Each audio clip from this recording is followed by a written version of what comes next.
Hello, Cancer, Sun, Moon, Rising, and Venus signs. Kamusta kayo? Sana po nasa mabuti kayong kalagayan. Welcome back po sa Star Tarot. Kung bago kayo dito, welcome din kayo. Thank you for your support. I truly appreciate it. God bless you all, Cancer. O na mensahe po ninyo ay winter. Ayan, take care of your needs, okay?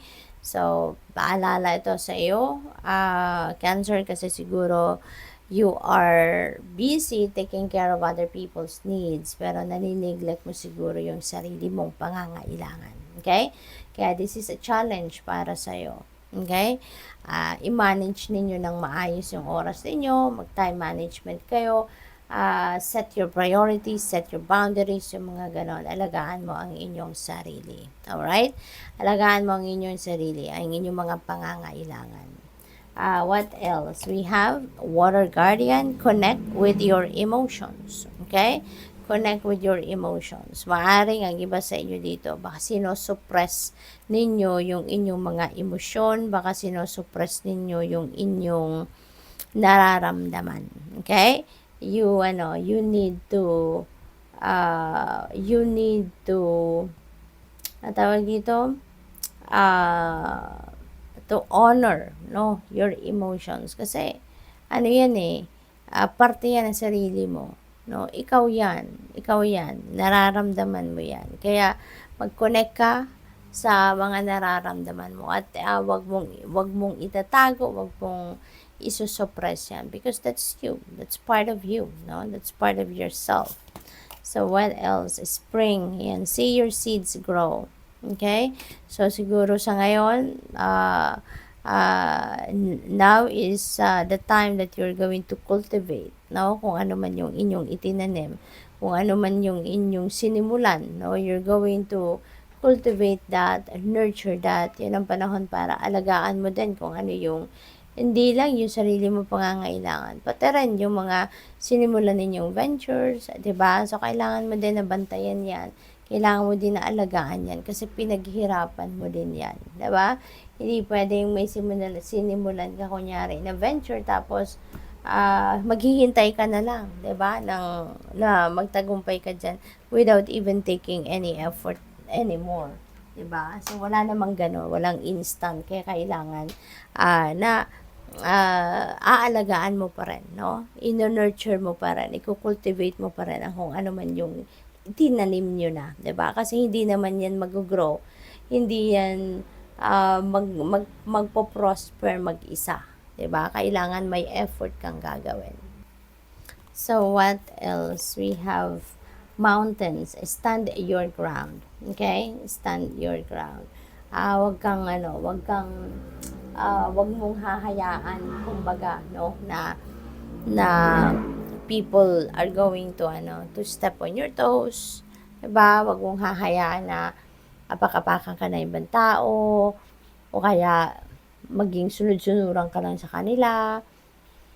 Yung ganun ba, no? Kasi may sarili kang buhay mo yan So dapat ikaw yung nagdedesisyon, naninindigan ka dapat sa mga desisyon mo, naninindigan ka sa kung ano yung karapatan mo, ano yung para sa iyo, anong deserve mo, yung ganun ba, no? So kasi baka ang iba sa inyo dito may tendency na maging people pleaser din, 'di ba? Kapag ka ganon, Cancer, alam mo, always remember na kahit ano yung gawin mo sa mga tao, if they don't want to appreciate you, no, kahit anong gawin mo, hindi ka nila ma-appreciate. May mga tao na self-centered lang, 'di ba? Yung sarili lang nila iniisip nila, yung nakasentro lang sila sa sarili nila, wala silang pakialam sa ibang tao, kahit ano yung gawin, no, na pabor sa kanila ng kung sino man, wala, no? Ngingiti lang sila, oo, pero may mga taong they will never appreciate what other people are doing, what other people doing towards them, no? May mga ganon, kaya just stand your ground, okay? Focus on yourself, okay? Don't try to be a people pleaser kasi mahirap yun, no? Mahirap yun. Magsasayang ka na ng oras, sometimes also to the extent na na-compromise mo na yung sarili mong sarili mong happiness, 'di ba? Pero still, still, hindi pa rin ninyo mapiplease yung ibang tao. Kaya, ayan, doon na lang kayo mag-focus sa sarili ninyo. What else? God created you with special talents and gifts. Embrace your uniqueness. You are extraordinary. Okay? So, ito yung lagi ninyong alalahanin din. Okay? Equipped kayo. No? Equipped kayo with talents, with gifts, with skills. You know, you are unique. No? You are extraordinary. Kaya wag din yung isipin na hindi nyo kayang magtagumpay. Diba? Kasi equipped kayo. You have talents, skills, and gifts na magagamit ninyo para ma-carry out ninyo yung mga pangarap ninyo, ma-carry out ninyo yung mga dreams ninyo, yung mga goals ninyo. Okay? Always remember that na meron kayong kapital para magawa ang mga yon. Some days, it's more difficult to find something positive. So, keep looking. Okay? It's there. Right? So, nandiyan dyan kahit ano man ang ating sitwasyon. Lalo-lalo na siguro, no? Siguro ang iba sa inyo kasi meron pinagdadaanan ngayon difficult situation. Maybe ang iba sa inyo sa ngayon meron nararanasan na medyo mahirap, no? Medyo challenging. But, you know what? For every challenging situation, for every difficult situation, always remember that there is a positive aspect to it. There's always a silver lining to it. Kaya yun ang isipin ninyo. Okay? Na sa lahat ng problema, merong silver lining yan. Lagi tayong merong mahuhugot or makikitang positibong aspeto sa bagay na yan. Kaya yun na lang ang tignan ninyo. Don't dwell on the problem itself. Huwag na kayong mag-focus doon sa kung ano mismo ang problema. Bagkus, mag-focus kayo sa kung ano yung positibong epekto, no, ng problemang yan na dumating sa buhay ninyo, at yun ang paghugutan ninyo ng inyong solusyon. Yun ang gawin ninyong inspirasyon para mahanap ninyo yung solusyon sa problema. Be kind always. Okay? Maging mabait ka lagi. Even when someone doesn't seem to deserve kindness, be kind anyway, for you know not of their struggles. Okay? Kaya mas magandang, ano man ang sitwasyon natin, ano man ang sitwasyon ng ibang tao, no, ano man ang ipinapakita ng ibang tao sa atin, 'di ba? Piliin nila natin maging kind sa kanila. Okay? Kasi hindi rin naman natin alam kung anong pinagdadaanan nila. And they don't even know ano din yung pinagdadaanan natin. So, maging mabait na lang tayo parehas. 'Di ba? Para, kumbaga, mag-react tayo parang as humanly as possible. 'Di ba? So, what else? Kasi wala tayo sa paa ng bawat isa. So, eto, sometimes you may think God isn't listening because He didn't answer your prayer. Later, you may be thanking God for that unanswered prayer. Diba?